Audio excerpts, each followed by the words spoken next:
Hello traders and welcome to another technical analysis video brought to you by Orbex.com. You're now surfing the waves with Richard.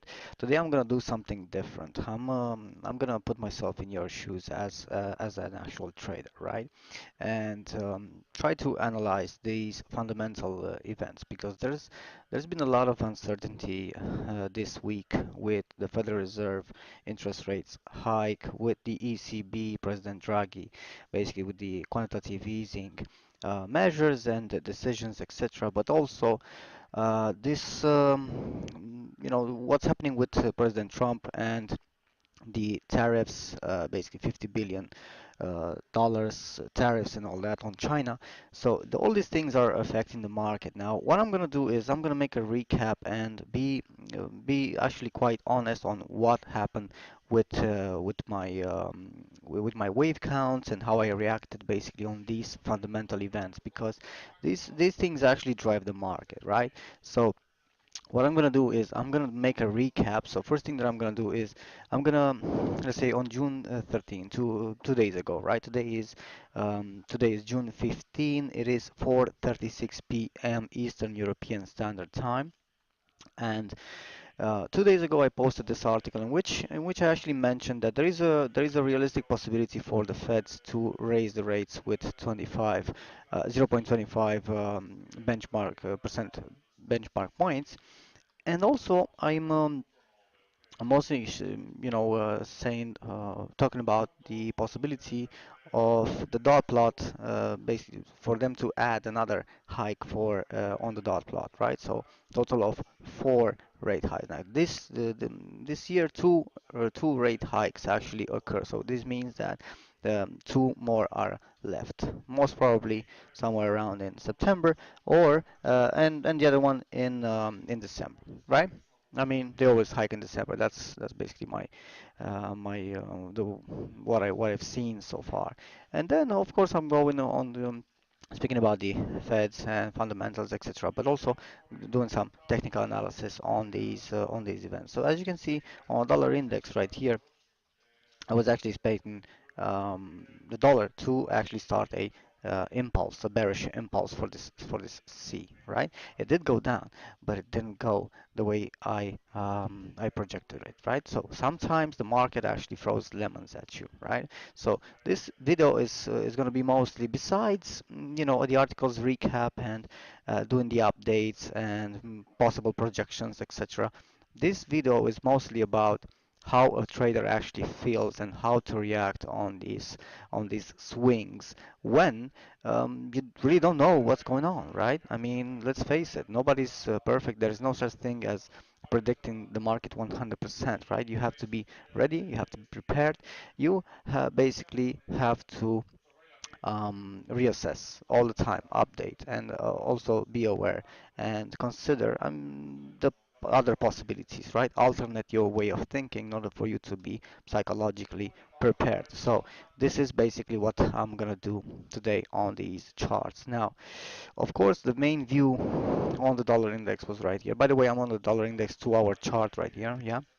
So on May 28th, I actually said, was talking about the possibility for the dollar to actually drop from from around 94.90 as the reversal levels. Let me just zoom in right here, okay?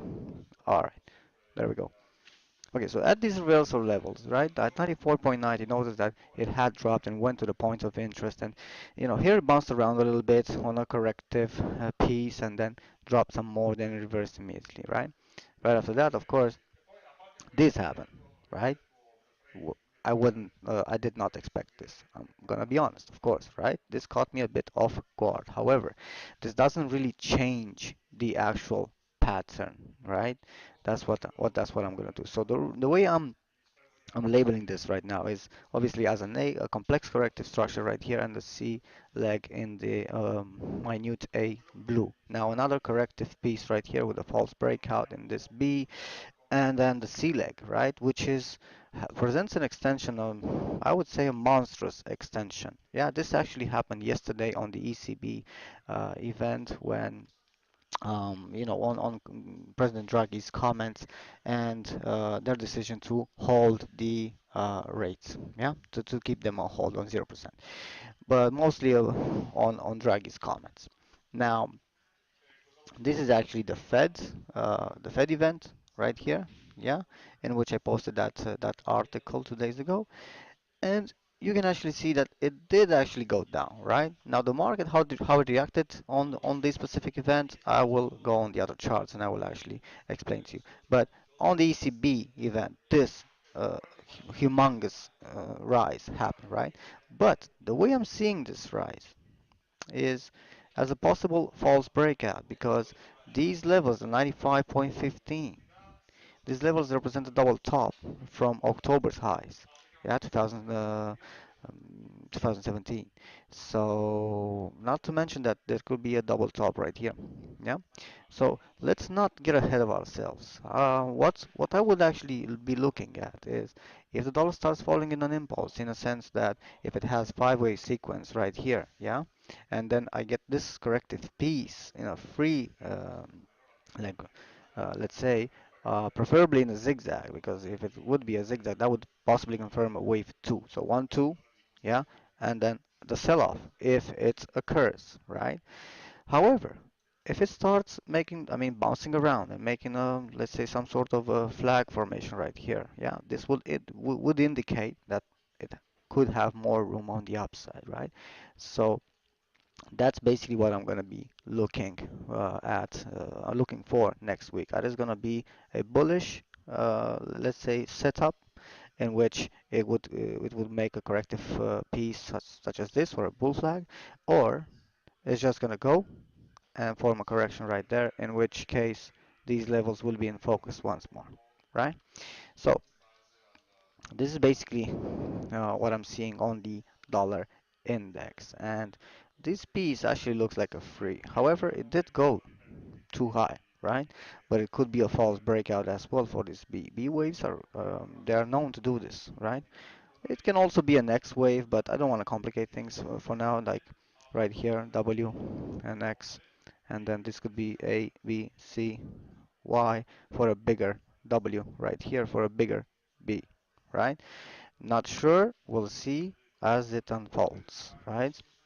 So basically, this is what I would be looking for, either like this, or just like this, and don't go.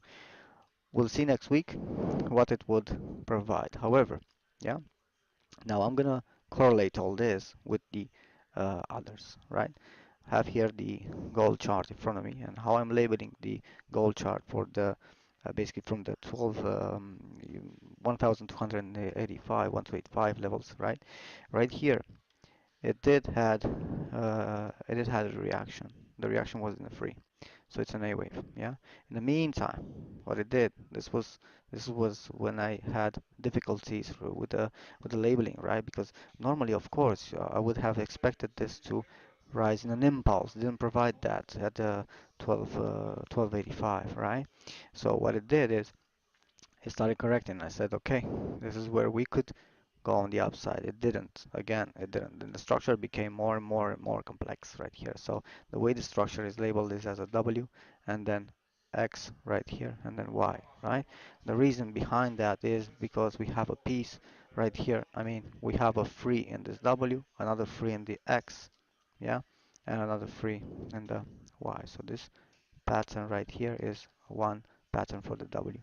Now again, we have there an A, the rise, a free and a B as a corrective piece and a zigzag, and then an ending diagonal in the C wave right there, yeah, which makes another piece, another structure for this smaller subminuet purple W, and then WX. I know it's complicated, right? But this is how it is. I mean, this is the type of analysis that I'm actually doing, this Elliott wave analysis. So the WX and then A, B, C right here on the Fed event, yeah. So right now, gold is having a monstrous fall, right? What would that mean? Most people will look at this as an impulse, yeah, and obviously there's a significant support at 1285. If it's broken, then it's very dangerous for gold, right? So this is the sentiment on President Trump's decision on Putin, basically on on the tariffs on China, right? And obviously China would react, and this is what I'm seeing as a risk-off period, a period of uncertainty, right? And if I just do this right here and just upload the VIX, the volatility index, on the weekly time frame, and I'm talking about this on multiple articles, right? This the dot-com sentiment, the 2000, dot-com bubble. Then 2008 recession right here. You can see when the VIX spikes, it's dangerous, right? Stocks fall, stock markets fall. So in February 2018, early February, it spiked again. We all know what happened with Dow Jones and S&P. What if it would start one more and even a bigger one, right? Where would that lead Dow Jones and S&P? I'm gonna go on them and I'm gonna share with you my opinion on those things as well. But there are some cycles possibly ending. So let me just go back on gold or 2 hour chart right there. Yeah. So what I'm seeing is, let's say for instance, if this is an A and the B leg is allowed to go lower than the previous lows, yeah, it's okay. So what if it goes to 161.8 right here? Yeah. So A, B, and then we would be left with the C leg. Yeah. So this is what I would be looking for. Today, yeah, to see the reaction right there. It should go today there, or next week. Now, if it bounces off and it starts correcting in a free leg, I mean, let's say for instance in a B wave, right? Some structure like this, yeah. I mean, something like a proper structure which would um, have which will last a bit, yeah, in a B wave. So this would be the A, this would be the B, and then the C, right? Not sure if it's gonna create that type of structure. This can actually go directly, and I will, of course, be looking at the reaction right there. So we'll basically see. But the way it looks, it should have a reaction around 1 to 85 again, right? Sorry, 1 to 80, right there. Next, silver. Even more, even more. This is the this arrow I placed it this morning, so it did fall right there. So let's see if this actually um, starts a bull run right there. Okay. However, this whole entire I mean the wave count on silver is very difficult and complicated. It has a very complex structure. So um, this could also be some type of false reaction and a completion of a pattern, and this could actually hit lower lows. But the way the structure is pointing is more pointing upwards, yeah. So just gonna leave it for now, and there is a possibility for silver to react on the upside if the dollar really starts this, right? So we'll see on that. A clearer picture, let's say for instance, would be on crude oil, right? Now if you guys are following me, and those of you who are following me know basically my thoughts at the 72.25 levels right there, right, on that specific drop.